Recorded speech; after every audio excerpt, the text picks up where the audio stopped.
வணக்கம். வருகையில்லா ஆவணப்பதிவு முறையில் விற்பனை பத்திரத்திற்கான சொத்து விவரங்களை எவ்வாறு சேர்ப்பது என்பதை இந்த காணொளியில் எளிமையாக பார்க்கலாம். முன்னதாக பார்த்த காணொளியில் கூறியது போல் தற்போது மனைகளின் முதல் விற்பனை மற்றும் அடுக்குமாடி குடியிருப்புகளின் முதல் விற்பனைக்கு மட்டும் வருகையில்லா ஆவணப்பதிவு வசதி வழங்கப்பட்டு வருகிறது. சொத்து வகை தேர்வு. இங்கே உங்கள் சொத்து மனை அல்லது அடுக்குமாடி குடியிருப்பா என்பதை தேர்வு செய்யுங்கள். இந்த சேவைக்கான முதல் விற்பனை தெரிவு தானாகவே தேர்ந்தெடுக்கப்பட்டிருக்கும்.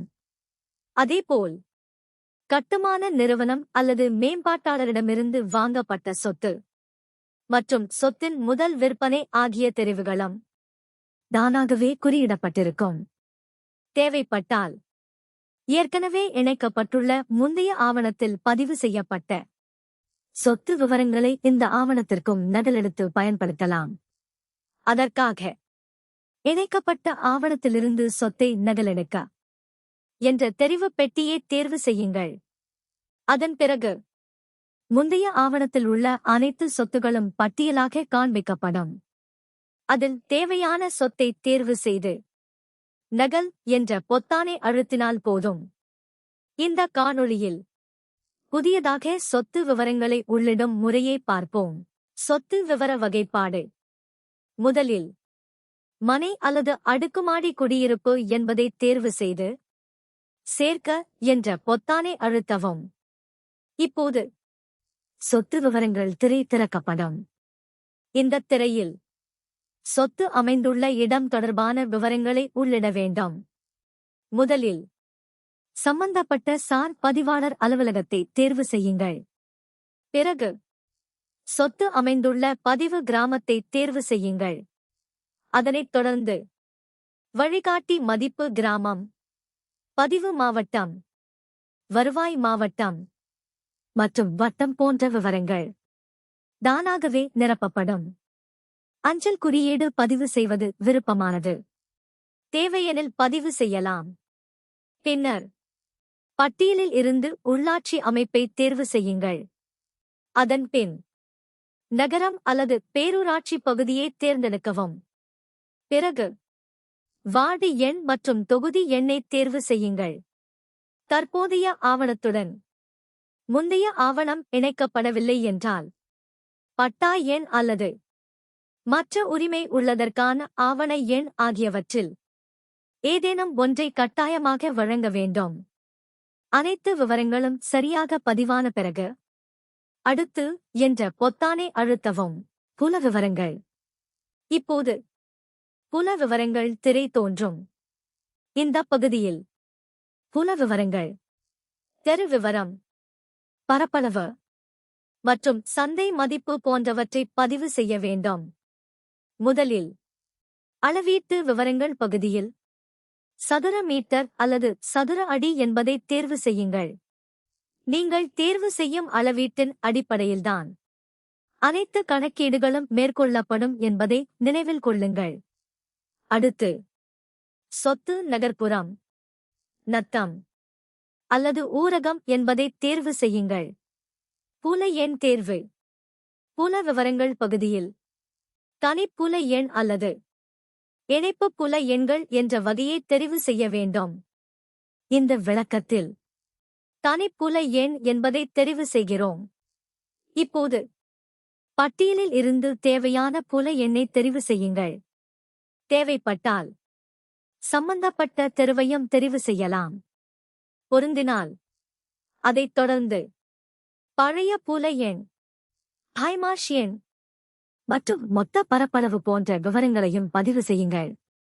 பின்னர் விற்கப்படுகின்ற பரப்பளவை பதிவு செய்யுங்கள். இந்த பரப்பளவே அனைத்து கணக்கீடுகளுக்கும் எடுத்துக் கொள்ளப்படும். அடுத்து அந்த புல எண்ணுக்கான சந்தை மதிப்பை பதிவு செய்து சேர்க்க என்ற பொத்தானை அழுத்தவும். ஒரே சொத்திற்குள் ஒன்றுக்கும் மேற்பட்ட புல எண்கள் இருந்தால் அவற்றையும் இதே முறையில் சேர்க்கலாம். மனைப்பிரிவு விவரங்கள். அங்கீகரிக்கப்பட்ட வகைப்பாடு.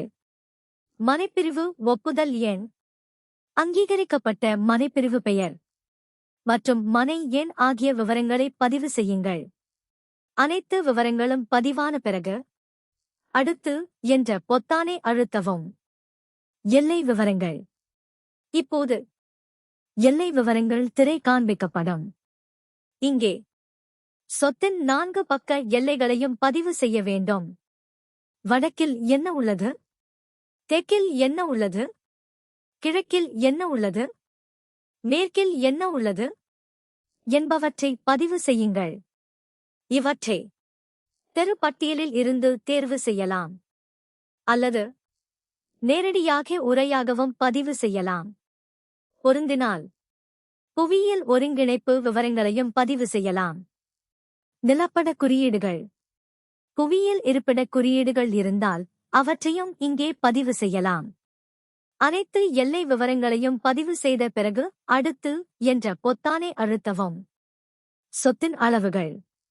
இந்த திரையில் சொத்தின் நீளம் மற்றும் அகல அளவுகளை பதிவு செய்ய வேண்டும். நீங்கள் பதிவு செய்த அளவுகளின் அடிப்படையில் சொத்தின் மொத்த பரப்பளவை கணினி தானாக கணக்கிடும். கணக்கிடப்பட்ட பரப்பளவிற்கும் விற்கப்படுகின்ற பரப்பளவிற்கும் இடையிலான வேறுபாடு அனுமதிக்கப்பட்ட வரம்பை விட அதிகமாக இருந்தால் அடுத்த கட்டத்திற்கு செல்ல இயலாது. முதலில் வடபக்க அளவை பதிவு செய்யவும். சொத்து சீரான சதுர அல்லது செவ்வக வடிவில் இருந்தால் தென்பக்க அளவு தானாகவே நிரப்பப்படும். அதேபோல் கிழக்கு பக்க அளவை பதிவு செய்தால் மேற்கு பக்க அளவு தானாகவே நிரப்பப்படும். சொத்து ஒழுங்கற்ற வடிவத்தில் இருந்தால் அனைத்து அளவுகளையும் தனித்தனியாக பதிவு செய்ய வேண்டும். அளவுகளை பதிவு செய்த பின் அடுத்து என்ற பொத்தானை அழுத்தவும். சொத்து விவரக்குறிப்புகள். இறுதி ஆவணத்தில் சேர்க்க விரும்பும் கூடுதல் சொத்து குறிப்புகளை இங்கே பதிவு செய்யலாம். இந்த பகுதி கட்டாயமல்ல. சொத்து குறிப்புகளை தமிழில் பதிவு செய்யவும். தேவையான விவரங்களை பதிவு செய்த பின் அடுத்து என்ற பொத்தானை அழுத்தவும். சொத்து விவர இனங்கள். இதில் மரங்கள், கிணறு, குளம் மற்றும் பிற சொத்து சார்ந்த உருப்படிகளை பதிவு செய்யலாம். இந்த பகுதியும் கட்டாயமல்ல. விற்பனையாளர் குறிப்பிட்ட சொத்து விற்கப்படுகின்ற தனியாக மதிப்பு தொகை நிர்ணயிக்க விரும்பினால் அவற்றை இங்கே பதிவு செய்ய வேண்டும். இந்த மதிப்பு தொகையும் இறுதி முத்திரை கட்டண கணக்கீட்டில் சேர்க்கப்படும். பட்டியலிலிருந்து சொத்து விவர இனத்தினை தேர்வு செய்து அதற்கான தொகையை பதிவு செய்து சேர்க்க என்ற பொத்தானை அழுத்தவும். தேவையெனில் ஒன்றுக்கும் மேற்பட்ட சொத்து விவர இனத்தினை சேர்க்கலாம். அனைத்து விவரங்களையும் பதிவு செய்த பின் அடுத்து என்ற பொத்தானை அழுத்தவும். அடுத்து என்ற பொத்தானை அழுத்தியவுடன் சொத்தின் விவரங்கள் சொத்து பட்டியலில் சேர்க்கப்படும். இதே முறையில் ஒரே ஆவணத்தில் ஒன்றுக்கும் மேற்பட்ட சொத்துக்களையும் சேர்க்கலாம். இதனுடன் நேரடி வருகை இல்லா ஆவணப்பதிவு செய்வதற்கான சொத்து சேர்க்கும் நடைமுறை நிறைவடைகிறது. நன்றி.